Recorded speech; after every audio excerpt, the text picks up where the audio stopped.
They whispered that she was worth less than the mud on their boots. They thought that because she had no dowry, no mother, and a father who preferred books to business, she was easy prey. But in the high-stakes world of Victorian London, the loudest voices often hide the darkest secrets, and the silent ones hold the most power. In 1884, Isolde Stirling walked into the Somerton Ball prepared to be humiliated by the cruelest girl in society. She didn't know that the most feared man in England, a duke who hadn't spoken a word in public for 3 years, was watching. This isn't just a story about a spilled glass of wine. It's a story about karma, the brutal reality of old money versus new debt, and the moment the wolf stepped in to protect the lamb. Watch closely, because the people who laugh last usually laugh alone. The carriage smelled of damp velvet and nervous sweat. Outside, the gas lamps of Mayfair flickered against the fog, illuminating the grand limestone facade of Somerton House. To anyone else, the glowing windows looked like a beacon of warmth and celebration. To Miss Isolde Stirling, they looked like the unblinking eyes of a predator. "Chin up, Izzy," her father, Arthur Stirling, murmured, patting her gloved hand. His own hand shook slightly. He was a scholar, a man of maps and history, ill-equipped for the shark tank of the London season. "We only need to stay an hour, just enough to show face." "An hour can feel like a lifetime, Papa," Isolde whispered, smoothing the skirts of her gown. It was a pale lavender silk, a reworked dress that had once belonged to her aunt. Isolde had spent 3 nights pricking her fingers, sewing tiny faux pearls along the bodice to hide the wear marks. It was respectable, it was modest, and compared to the Worth gowns waiting inside, it was a rag. As the footman opened the carriage door, the sound of the orchestra spilled out. A waltz, light and mocking. Isolde stepped onto the pavement, the November chill biting through her thin wrap. She wasn't a debutante in the traditional sense. She was 22, on the shelf by societal standards, and forgotten by everyone, except those who needed someone to torment. They were announced by the butler, his voice booming over the chatter. "Mr. Arthur Stirling, Miss Isolde Stirling." The room didn't hush. That was the first insult.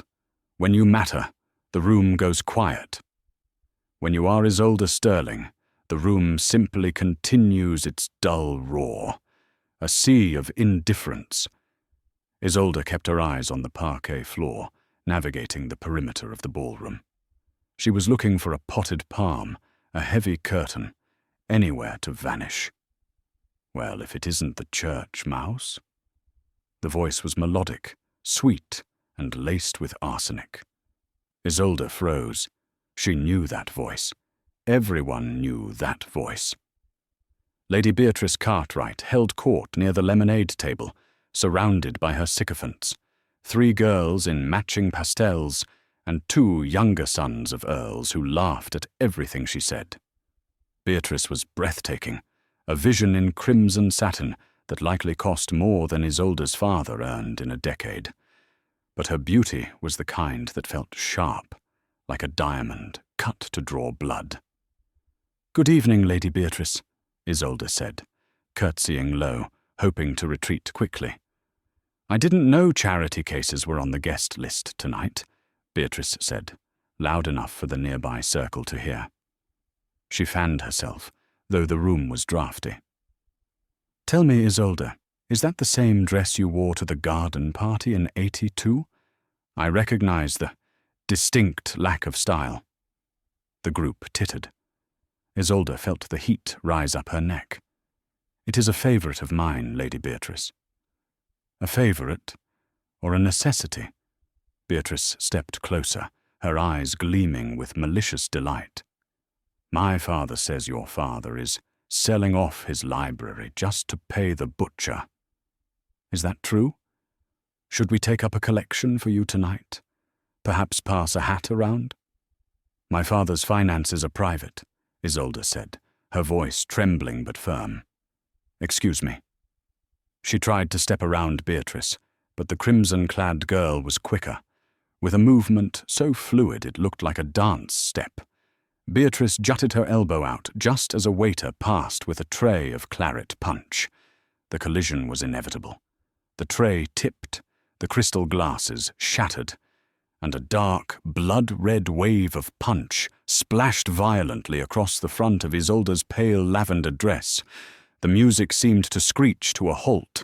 This time the room did go quiet. Isolde gasped, the cold liquid soaking through to her corset instantly. She looked like a wound had been opened in her chest. The dark stain spread rapidly, ruining the silk, ruining the pearls she had sewn, ruining the only dignity she had left. "Oh dear," Beatrice said, her hand flying to her mouth in a pantomime of shock, but her eyes were laughing.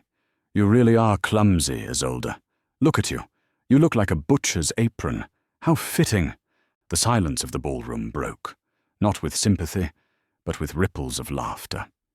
It started with Beatrice's circle and spread outward. They weren't laughing at the accident. They were laughing at the pathetic sight of the poor girl, wet and stained, standing before the golden girl of the season. Isolde's eyes burned. She wouldn't cry. She refused to give Beatrice that satisfaction. She looked around for her father, but he had been cornered by a creditor near the card room. She was entirely alone. "You should leave," Beatrice hissed, dropping the innocent facade. "You're staining the floor." Isolde turned to flee, her heart hammering against her ribs like a trapped bird. But as she turned, she ran straight into a wall of black wool. She looked up and up. Standing directly behind her, blocking her exit, was a man who loomed over the crowd like a storm cloud. He had broad shoulders that strained against his tailcoat, jet-black hair, and eyes the color of cold steel. A jagged white scar ran from his jawline down into his collar, a souvenir from the Zulu Wars that the tabloids loved to speculate about. It was Sebastian Blackwood, the Duke of Ashbourne, the silent Duke.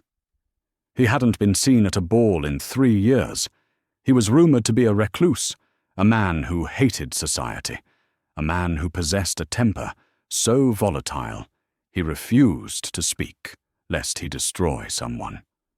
And Isolde had just crashed right into him. The hush that fell over the Somerton ballroom this time was heavy, suffused with genuine fear. Beatrice Cartwright's smile faltered. Even the orchestra leader lowered his baton, sensing the shift in atmospheric pressure. Sebastian Blackwood didn't move. He looked down at Isolde, his expression unreadable. To Isolde, he looked terrifying. He was a giant of a man, radiating a kinetic energy that made the air around him feel charged. "Your Grace," Isolde stammered, stepping back, clutching the sodden, red-stained fabric of her bodice. I am so sorry. I didn't see you. I was just leaving." She tried to sidestep him, desperate to escape the hundreds of eyes boring into her. "Leaving?" Beatrice's voice cut through the tension, shrill and eager to reclaim the spotlight. She stepped forward, her crimson skirts swishing. She adjusted her expression to one of charming apology, looking up at the Duke through her lashes. "Your Grace," Beatrice purred, dropping a curtsy that was technically perfect, but practically an invitation. "Please forgive Miss Sterling. She is unaccustomed to polite society. She was just having a little accident with the punch. Clumsiness seems to run in her family, along with bad luck." Beatrice laughed, a tinkling sound meant to invite the Duke into the joke. She was just about to run home and clean up. We shouldn't delay her. The Duke did not look at Beatrice. He didn't even blink in her direction. His steel-grey gaze remained fixed on Isolde's face. He looked at the tears swimming in her eyes, the trembling of her lower lip, and the aggressive, humiliating stain on her chest. Then, slowly, he raised his hand. The entire room inhaled. Was he going to dismiss her? Was he going to gesture for a footman to remove the rubbish? Sebastian reached out and, with surprising gentleness, took Isolde's gloved hand. His hand was massive, engulfing hers, his thumb brushing over the cheap cotton of her glove.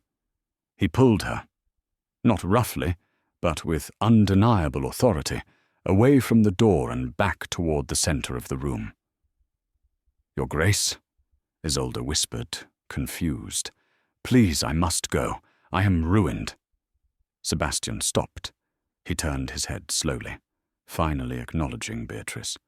The look he gave her was not one of admiration. It was the look a man gives a particularly annoying insect before crushing it. It was devoid of warmth, devoid of charm, and utterly terrifying. Beatrice actually took a step back, her smile withering. Sebastian reached into his breast pocket and withdrew a pristine, monogrammed handkerchief. It was white silk, embroidered with the Ashbourne crest in silver thread. He didn't hand it to Isolde. Instead, he deliberately dabbed a drop of punch that had splashed onto her cheek. Then, he did the unthinkable. He turned to the orchestra leader, who was watching with his mouth slightly open, and raised one finger. "Play." The command was silent, but it was louder than a shout. The conductor scrambled, tapping his baton frantically. The strains of a waltz began. "The Blue Danube." Sebastian turned back to Isolde. He bowed. It was a deep, formal bow, the kind reserved for royalty. He extended his hand, palm up. "You want to dance?" Isolde breathed, her voice barely audible. "With me? Like this?" She gestured to the horrific red stain covering her torso. "I look like a disaster." Sebastian didn't speak. He simply waited, his hand steady as a rock. His eyes softened just a fraction, a silent message passing between them. Let them look. Let them stare. "You are with me now." Isolde felt a strange sensation in her chest. Not fear, but a sudden, surging bravery. She looked at Beatrice, whose face had turned a blotchy, furious pink. She looked at the crowd, who were now whispering frantically. Then she looked at the Duke. She placed her hand in his. He pulled her close, closer than was strictly proper for a first dance. His arm went around her waist, his hand resting protectively on the small of her back. As they began to move, he expertly steered her so that his large frame blocked the worst of the stain from the view of the onlookers. They spun. For 3 years, Sebastian Blackwood had been a ghost. Now, he was dancing with the poorest, most mocked girl in the room, treating her like a fragile glass ornament. "Why?"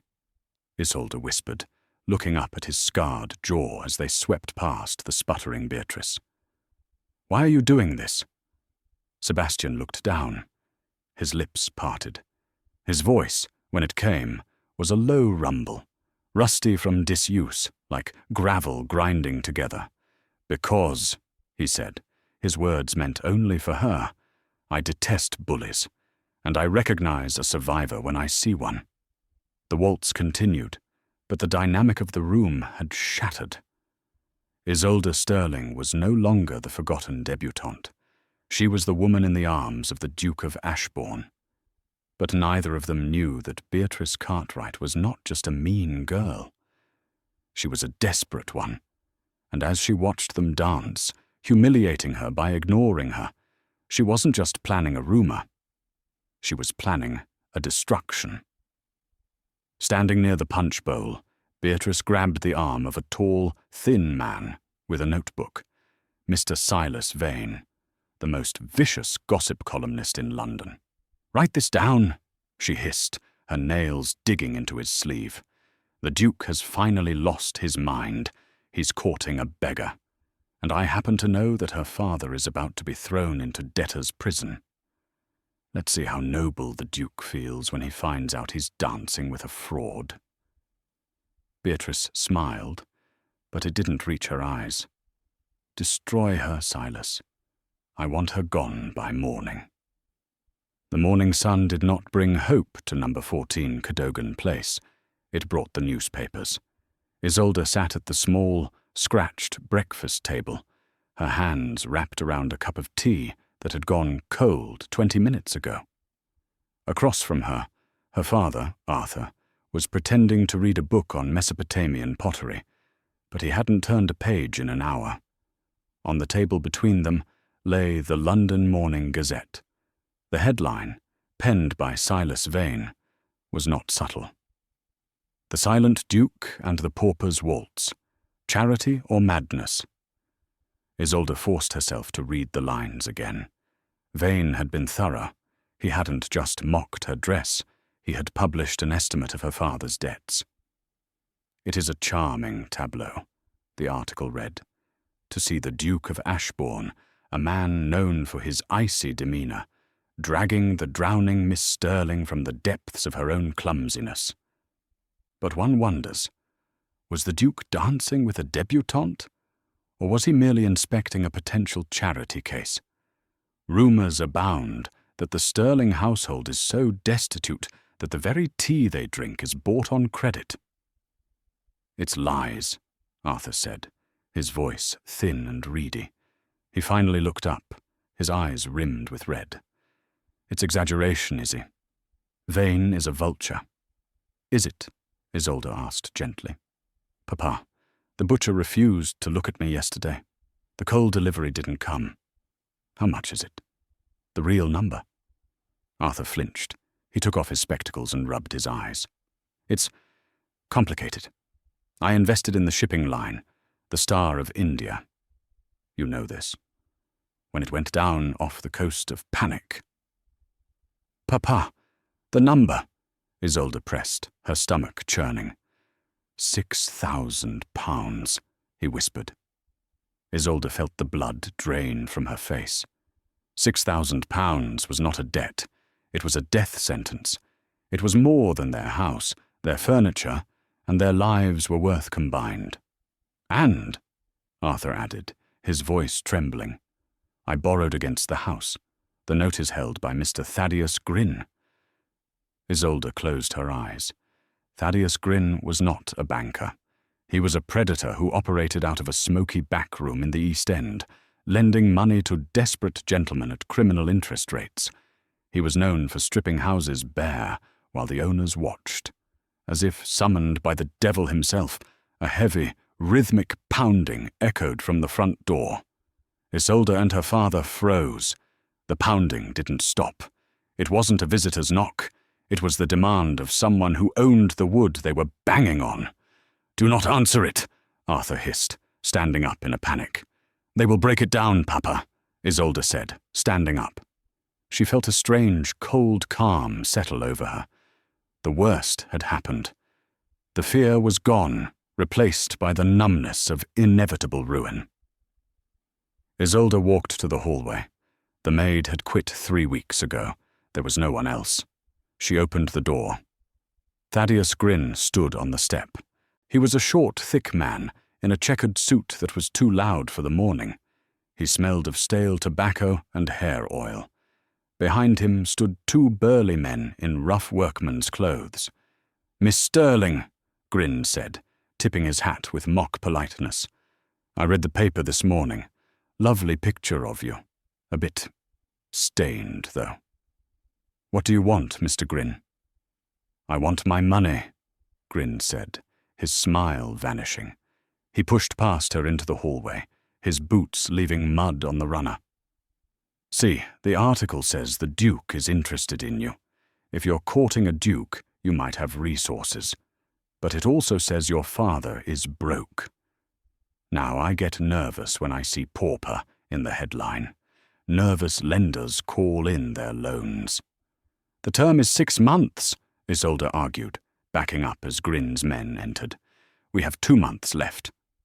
Clause 4, subsection B, Gryn recited, bored. The lender reserves the right to demand immediate repayment if the borrower's solvency is publicly called into question.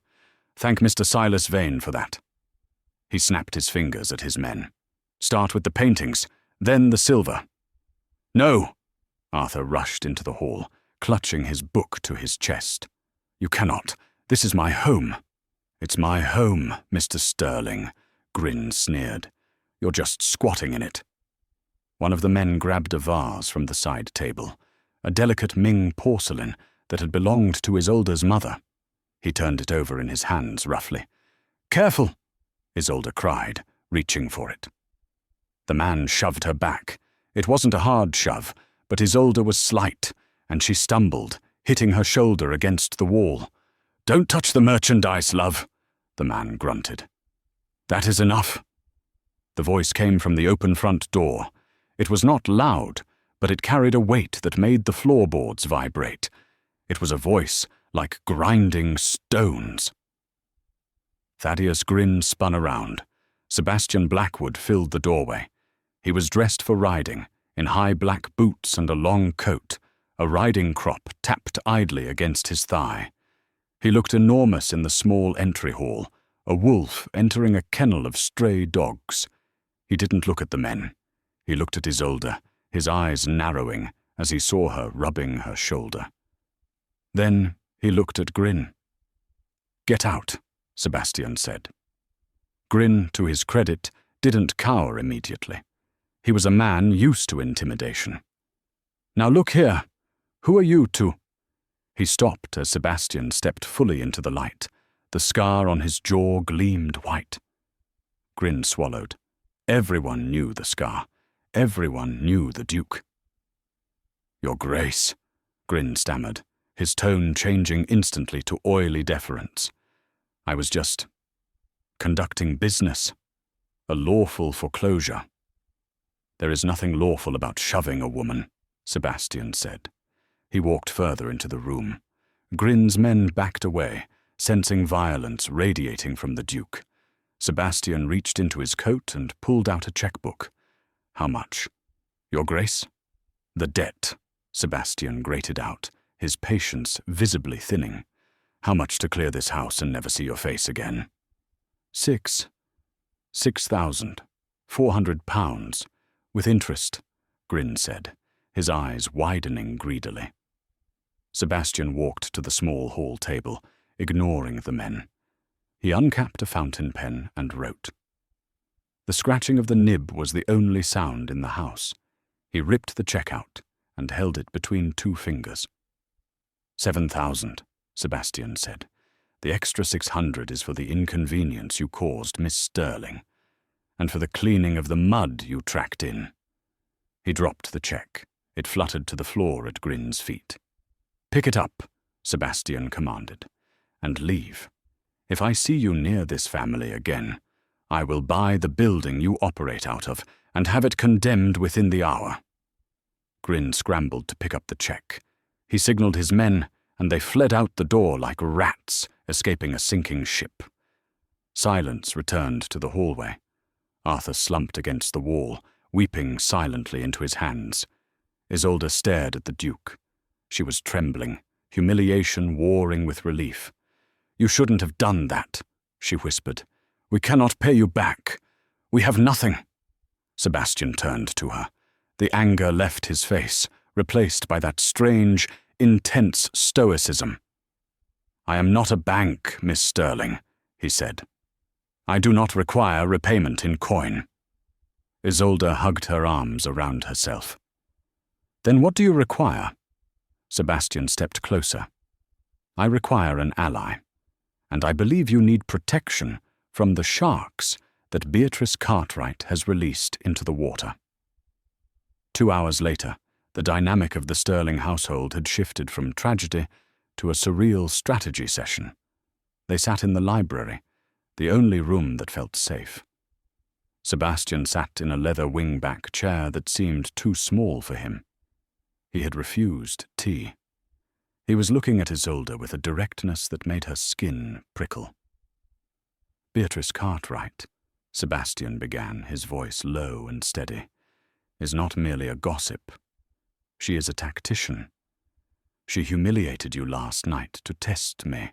She wanted to see if I would break my silence. She succeeded, Isolde noted. You spoke. I did.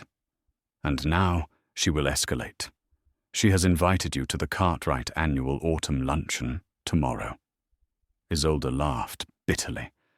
I won't be going.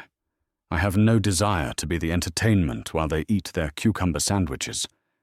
You must go, Sebastian said, and you must go with me. Arthur looked up from the corner where he was nursing a brandy. Your Grace, why? Why involve yourself in our mess? Sebastian turned his scarred profile to the window. Because, Mr. Sterling, my silence. It is not a quirk. It is a penance. 3 years ago, I made a mistake that cost a man his life. I swore never to speak frivolously again. Society calls me a monster. They fear me. He turned back to Isolde. But Beatrice Cartwright does not fear me. She thinks she can control me. She wants to marry the title, not the man. She has been spreading rumors that I am mentally unstable, that I am unfit to manage the Ashbourne estate. If she can prove I am mad, perhaps by provoking me into a public rage, she believes her father, who sits on the peerage board, can have me committed. Then she can maneuver to marry my cousin, the heir, and take the estate that way. Isolde gasped. That is diabolical. It is politics, Sebastian said dryly. I need to show the world that I am sane, stable, and in control. I need a companion who is calm, resilient, and unshakable under fire. I watched you last night, Miss Sterling. You stood amidst a sea of sharks, and you did not break. You have a spine of steel. Isolde felt a flush of pride. So, you want to use me as a shield? We will be each other's shields, Sebastian corrected. I have paid your debt. In exchange, you will accompany me to the luncheon tomorrow. We will walk in, heads high. You will show them you are not a victim, and I will show them I am not a madman. We will play the part of a courting couple. It will silence the rumors about your finances and the rumors about my sanity in one stroke. Isolde looked at her father, who gave a small, hopeful nod. She looked back at the Duke. It was a business arrangement, a transaction. But when she looked into his grey eyes, she saw something else, a shared loneliness. Very well, Your Grace, Isolde said softly. I will play your part. The Cartwright estate, Oak Hollow, was a sprawling monster of red brick and ivy, located just outside the city limits. The luncheon was held in the massive glass conservatory, a humid jungle of exotic ferns and orchids imported from the colonies. Isolde wore a new dress, not bought, but gifted, a simple, elegant gown of dove-grey velvet that Sebastian had delivered that morning. It fit perfectly. As Sebastian led her into the conservatory, the chatter died instantly. It was the Somerton ball all over again, but in daylight the glares felt sharper. Beatrice Cartwright stood by a fountain, feeding carp. She wore yellow, bright and aggressive. When she saw them, her eyes narrowed, but she smiled a smile that didn't reach her eyes. Your Grace, she called out, her voice echoing off the glass walls. And, Miss Sterling, how bold of you to show your face. I assumed you would be busy packing. Packing for a country holiday, perhaps, Sebastian said, his voice smooth. He kept Isolde's hand tucked firmly in the crook of his arm. Isolde has been telling me she finds the city air stifling. He used her first name. The intimacy of it sent a shock wave through the room. Beatrice's smile twitched. Isolde? My, we are moving fast. Tell me, Your Grace, did you know that Isolde's father was visited by the bailiffs yesterday? It seems odd to court a woman whose furniture is being repossessed. Mr. Sterling's finances are in excellent health, Sebastian lied effortlessly.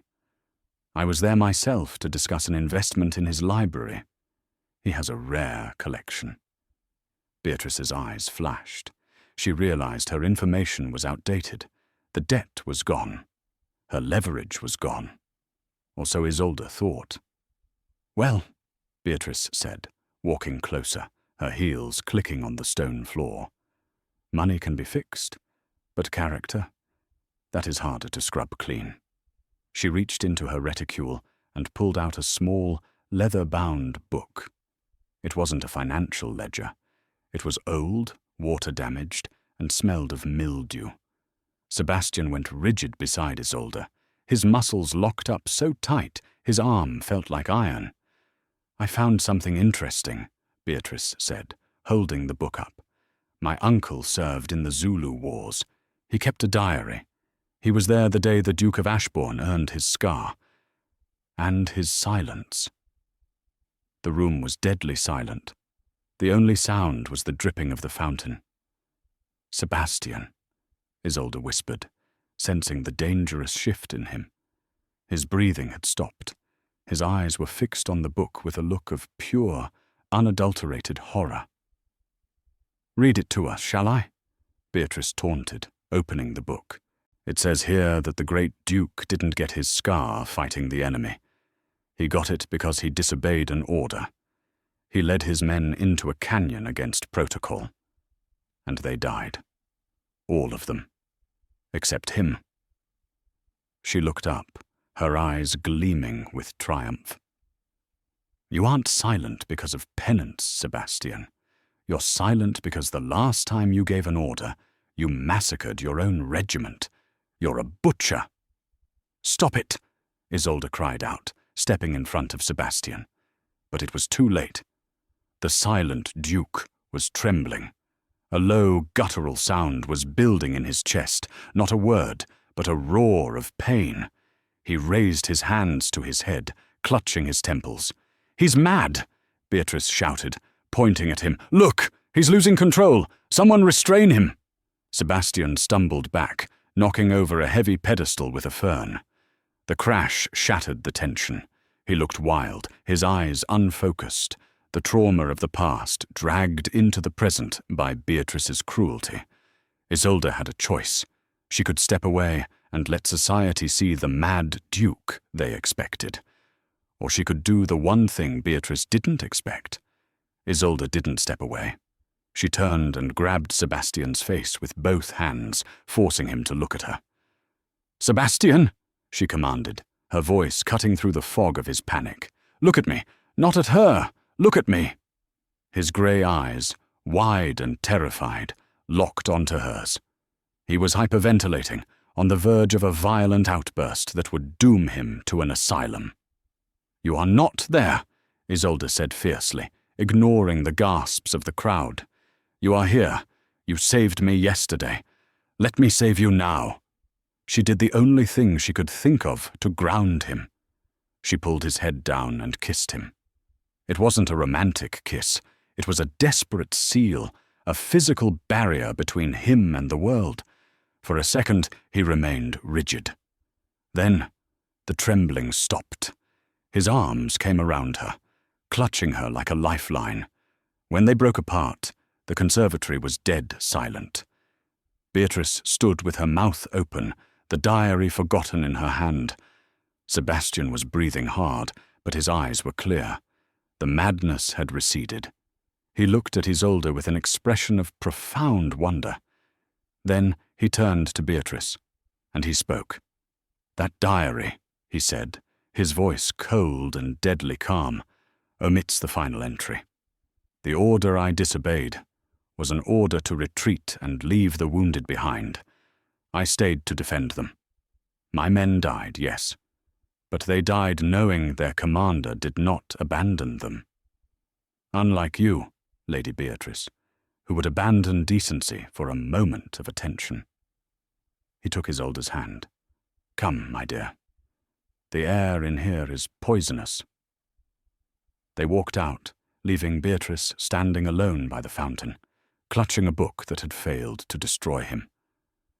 But as they reached the carriage, Isolde saw a man watching from the shadows of the garden gate.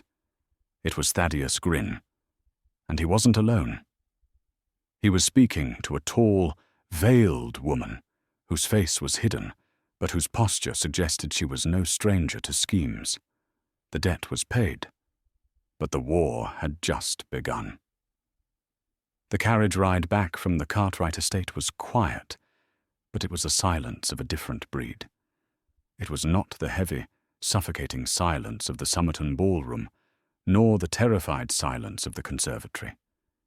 It was a companionable silence, charged with the electricity of things unsaid. Sebastian sat opposite Isolde, his long legs angled away from her skirts. He watched her with an intensity that made her breath hitch. He had not released her hand until they were well away from the estate, and the warmth of his palm still ghosted against her skin. "You took a great risk today," Sebastian said finally.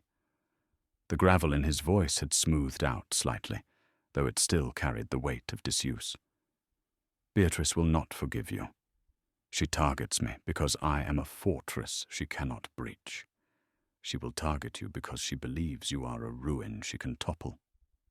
"I am stronger than I look, Your Grace," Isolde replied, looking out the window at the passing grey blur of London. "Poverty builds a certain kind of armour.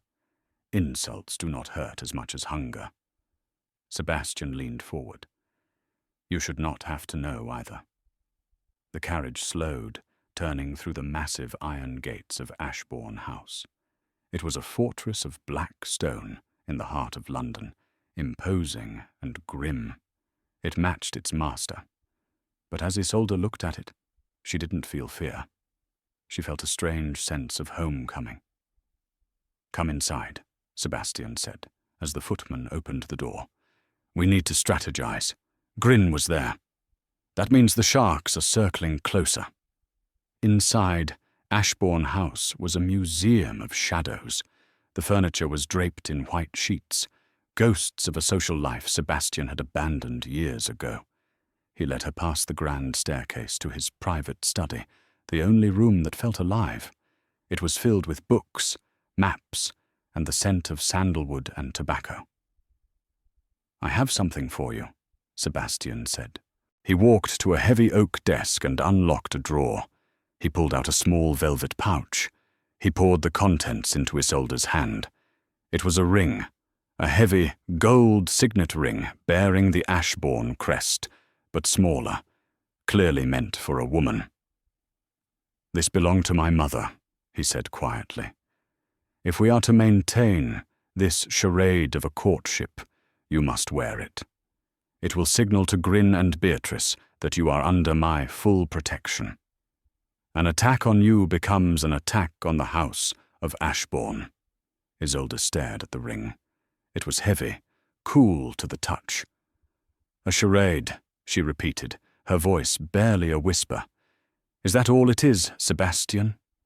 It was the first time she had used his name without a title in private. Sebastian froze. He looked at her, his guarded expression cracking. He reached out, his fingers tracing the line of her jaw. "Isolde, I am a broken man. I have a scarred face and a scarred soul. I dragged you into this to save my reputation. I have no right to ask for more." "You didn't drag me," Isolde said, leaning into his touch. "I walked willingly, and I am not afraid of scars." He lowered his head. His lips were inches from hers. The air in the room grew thin. It was a moment of fragile, terrifying hope. And then the library doors were thrown open. How touching! The voice was cold, unfamiliar, and laced with a smug superiority. Sebastian pulled away instantly, his hand dropping to his sword belt out of instinct. Isolde spun around. Standing in the doorway was the veiled woman from the garden. She had removed her veil. She was older, perhaps 40, with sharp cheekbones and eyes that looked like chips of flint. She wore widow's weeds, black crepe that seemed to swallow the light. Behind her stood Thaddeus Grin, looking like the cat who had not only got the cream, but bought the dairy. Sebastian's face went ash-white. He looked as if he had seen a corpse walk. "Clarissa?" he rasped. "That is impossible." "Is it?" The woman stepped into the room, her skirts rustling like dry leaves. "You threw a lovely funeral for us, Sebastian. Very tasteful. But as you can see, reports of my death were exaggerated." Isolde looked between them, confused. "Sebastian, who is this?" "This," Sebastian said, his voice hollow, "is Lady Clarissa Blackwood, my brother's wife, the former Duchess." "And," Clarissa added, stepping aside to reveal a small boy, no older than 6, clinging to her skirts. The boy had dark hair and frightened eyes. "This is William, your nephew, and the true Duke of Ashbourne." The silence that followed was absolute. "My brother, Frederick," Sebastian stammered. "The report said the ship went down, all hands lost. I identified the wreckage myself." "We were in a lifeboat, Sebastian," Clarissa lied smoothly. She walked to the desk and ran a finger over the wood, claiming it. "We drifted for days. We were picked up by a fishing vessel and taken to Portugal. It has taken me years to recover my health and find my way back. Imagine my surprise to find you here, squatting in my son's house, playing the tragic hero." "If Frederick is dead," Thaddeus Gryn interjected, stepping forward with a predatory grin, "then the title passes to his son, Master William here. And as you know, Sebastian, the estate is entailed. If William is the Duke, you are nothing. Just a second son with a bad reputation." Sebastian looked at the boy. He searched the child's face for a resemblance to his late brother. The boy looked terrified, shrinking away from Sebastian's scarred visage. "The law is clear," Gryn continued, pulling a document from his coat. "We have filed a petition with the House of Lords. Until the DNA and identity are verified, which I assure you they will be, you are to vacate the premises. The accounts are frozen." Sebastian sank into his chair. He didn't look at the legal papers. He looked at the floor, crushed by the weight of guilt he had carried for years. He had hated inheriting the title because it meant his brother was dead. Now, the possibility that the rightful heir lived, it disarmed him completely.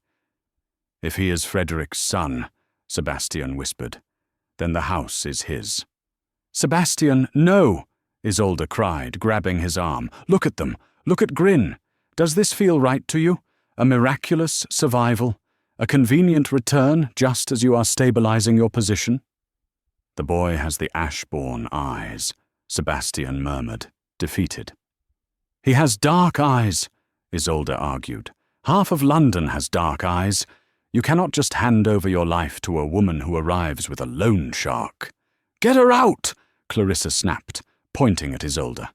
"I won't have this beggar woman shouting in my son's library." Gryn snapped his fingers. 2 of his thugs appeared in the doorway. "You have until dawn to vacate, Mr. Blackwood," Gryn sneered, stripping Sebastian of his title with 2 words. "Take your charity case with you." Sebastian stood up slowly. He looked at Clarissa, then at the boy. He didn't fight. The fight had left him. He was a soldier who could fight an enemy, but he could not fight a ghost. "Come, Isolde," he said quietly. "Sebastian, fight them," Isolde pleaded. "I cannot fight my brother's son," he said. And with that, he walked out of the house that had been his prison and his sanctuary, leaving Isolde no choice but to follow. They took refuge in a small, draughty boarding house in Cheapside. It was a steep fall from the velvet luxury of Ashbourne House, but Sebastian seemed indifferent to his surroundings. He sat by the window, staring blankly at the soot-stained brick wall opposite. Isolde, however, was pacing. "It's a lie," she said for the 10th time. "I know it's a lie. I can feel it in my bones." Clarissa knew things. Sebastian said dully. She knew about the nursery. She knew about the birthmark Frederick had. Grin could have told her that, Isolde countered. Grin has been researching you for months. He bought your debts. He bought my father's debts. He wants the land, Sebastian. He doesn't care about the title. He cares about the mineral rights in the north. He needs a puppet duke. A 6-year-old boy is perfect. Isolde, please. Sebastian sighed, rubbing his temples. It is over. Perhaps it is for the best. I was never meant to be duke. Isolde stopped pacing. She looked at the man she was falling in love with. A man of immense strength who was being crippled by his own honor. He wouldn't fight a child. So she had to fight for him. I am going out, she announced, grabbing her shawl. Where? Sebastian asked, alarmed. It isn't safe. Beatrice and Grin control the narrative now. The papers are already calling you the failed fortune hunter. Let them talk, Isolde said grimly. I need to buy tea. She didn't buy tea. She went to the docks. Isolde knew that Grin's primary business was shipping and imports, often illegal ones. If he had found Clarissa and the boy in Portugal, there would be a paper trail. Ships have manifests. Passengers have tickets. She spent 3 hours in the cold, damp records office of the Port Authority, using the last few coins she had to bribe a clerk. She was looking for the Siren's song, the ship Clarissa claimed to have arrived on. Here it is, miss, the clerk said, wiping his nose with a dirty handkerchief. Docked 3 weeks ago, from Lisbon. Isolde scanned the passenger list. Lady Clarissa Blackwood. It was there. Her heart sank. Perhaps it was true. But then her finger traced down the list. Master William Blackwood. Wait. She looked at the date of birth listed on the manifest for the child. It was filled out in a different hand, the ink fresher than the rest. She looked closer at the manifest. There was a third name listed with them, crossed out, but still legible. Mrs. O'Malley, nursemaid. Isolde thanked the clerk and ran. She didn't go back to the boarding house. She went to the East End, to the address listed for Mrs. O'Malley in the crew registry. It was a slum. The air smelled of gin and despair. Isolde found the tenement and knocked on the rotting door. A woman answered, holding a bottle of stout. She looked tired and suspicious. Mrs. O'Malley, Isolde asked. I am here about the boy, William. The woman's face went pale. She tried to slam the door, but Isolde jammed her foot in the gap. I have money, Isolde lied, and I know the truth. Grin didn't pay you enough to keep quiet, did he? It was a gamble, a massive one. The woman hesitated. Greed warred with fear in her eyes. He paid me £50, she spat. Said it was enough for a year. It's gone in a month. £50 for a dukedom? Isolde pressed, her heart hammering. Tell me, is the boy real? The woman laughed, a harsh, barking sound. Real? He's real enough. He's my sister's brat. His name is Timmy. Grin bought him for £100 because he looked like the picture in the locket. And Clarissa? An actress, Mrs. O'Malley sneered. A washed-up lush from the Drury Lane Theatre. Grin found her in a debtor's prison. They rehearsed for months. I need you to testify, Isolde said, grabbing the woman's wrist. Are you mad? Grin will kill me. If you don't, Isolde said, her voice dropping to a whisper, Grin will kill you anyway to tie up loose ends. You know too much. But the Duke, the real Duke, will protect you. She managed to drag the terrified woman out of the tenement. They had to get to a magistrate. They had to get to Sebastian. But they never made it. As they turned the corner into a dark alleyway, a carriage blocked the exit. The door opened, and Thaddeus Grin stepped out, holding a silver-tipped cane. Miss Sterling, Grin sighed, shaking his head. You really are a persistent little pest. I told Beatrice you were the dangerous one. Sebastian is a depressed fool, but you have fire." 2 large men stepped out of the shadows behind Isolde, blocking her retreat. Mrs. O'Malley screamed and tried to run, but one of the men grabbed her and clamped a hand over her mouth. "Let her go!" Isolde shouted, backing away until her back hit the brick wall. "I'm afraid I can't do that," Grin said, walking closer. He tapped the cane against Isolde's cheek. "You see, the hearing is tomorrow. If Sebastian doesn't show up to contest the claim, the boy is confirmed as Duke. And if you are indisposed, Sebastian will be too busy looking for you to care about a title." He nodded to his men. "Put them in the carriage, take them to the warehouse at the docks, and make sure no one hears them scream." A heavy sack was thrown over Isolde's head. The world went black. The last thing she heard was the sound of Grin laughing, a sound that chilled her more than the November wind. She had found the truth. But now she was going to die with it. Meanwhile, at the boarding house, Sebastian stared at the clock. It had been 4 hours. Isolde said she was going for tea. A knock came at the door. Sebastian stood up, hoping it was her. A street urchin stood there, holding a dirty piece of paper. "For you, Governor. A lady gave me a penny to bring it." Sebastian took the note. It wasn't from Isolde. It was written on expensive, perfumed stationery. She was too curious for her own good. "If you want to see your little debutante alive again, come to the Ironworks warehouse at midnight. Come alone. And bring the signet ring." B.C. Sebastian crushed the paper in his fist. The apathy that had clouded his mind for the last 24 hours evaporated instantly. In its place, a cold, white-hot rage ignited. They had taken his house. They had taken his name. But now they had taken her. Sebastian walked to the corner of the room where he had placed his luggage. He opened a long wooden case. Inside lay a pair of heavy cavalry sabres and a Webley revolver. He picked up the revolver and checked the chamber. The silent Duke was gone. The soldier had returned, and tonight London would burn. The warehouse smelled of rust and the brackish Thames water. Isolde was tied to a pillar, the ropes biting into her wrists. Thaddeus Grin checked his pocket watch, while Beatrice Cartwright paced nervously, her yellow dress stained with the grime of the floor. "He won't come," Beatrice muttered. "He's a coward, a silent, broken coward." "He will come," Grin said, cocking a pistol. "Men like him always come for the damsel. It's their fatal flaw." He was right. The heavy iron doors of the warehouse didn't just open. They exploded inward with a deafening crash.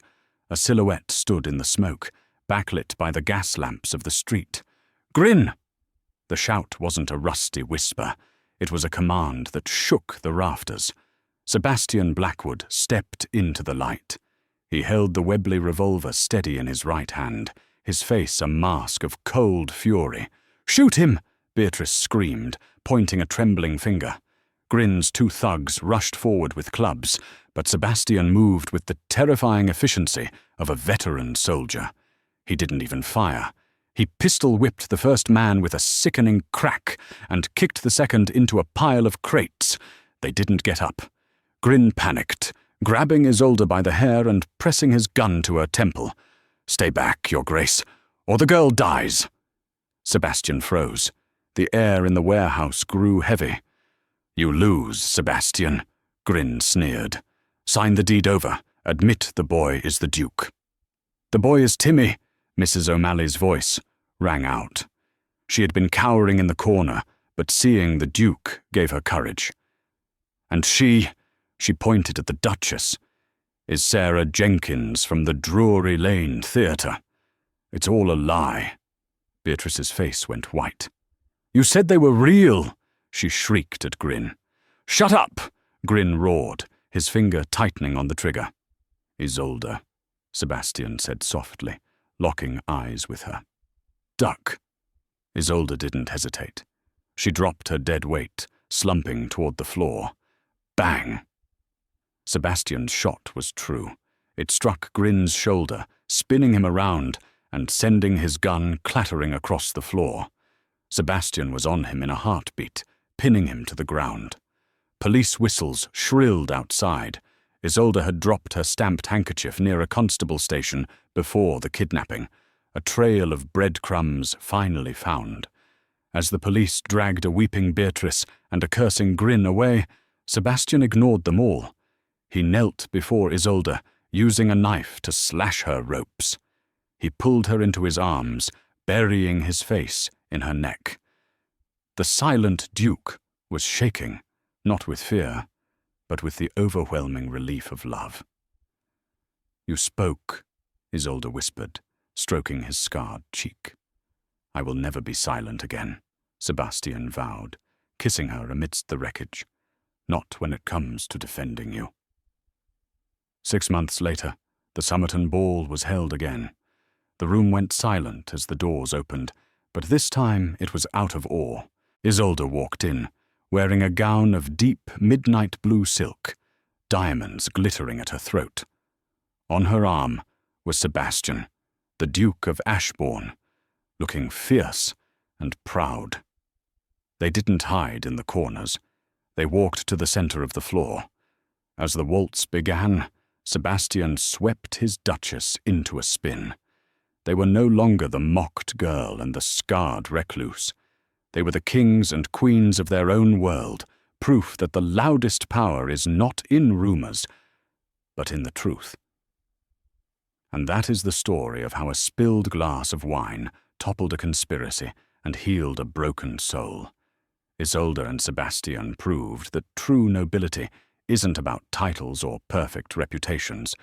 It's about courage. While Beatrice and Grin rotted in prison, the silent Duke and his forgotten debutante found their voice and their happiness together. What do you think? Was Beatrice's punishment enough, or did she deserve worse? And have you ever seen karma strike back instantly in real life? Let me know in the comments below. If you enjoyed this story of justice and romance, please hit that like button. It really helps the channel. Don't forget to subscribe and ring the bell so you never miss a new story. Thanks for watching, and I'll see you in the next video.